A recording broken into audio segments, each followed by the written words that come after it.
Good day mga kapaso. Magandang umaga. Ngayong umaga guys ay mag-harvest tayo ng ating pinakauna-unang prutas ng dragon fruit sa season 2025. Pero bago yan, ipakita ko muna sa inyo ang sumunod na bulaklak at nagtuloy po siya guys. Ayan o. Malapit ng siguro bulaklak. Baka 3 to 4 days magbubloom na yan. Alright? So ngayon guys, ito po yung ating i-harvest sa araw na ito. Yung kauna-unahan nating prutas na sabi ko ay it's around 500 to 600 grams. Ayan po siya, walang pula na. At nauga-uga na oh. Yan. So dahil hindi naman natin patagalin to, siyempre kakainin na natin to.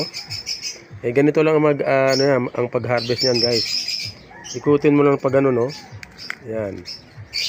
Tapos na. Pero kung gusto niyo pong magtagal ang kanyang shelf life, dapat mag-iwan tayo ng ganito dito. Yan. Parang pagkuha natin natin siya ng pruning shears, no? Para tumagal. Pero okay na to, guys. Kakainin naman na eh. All right.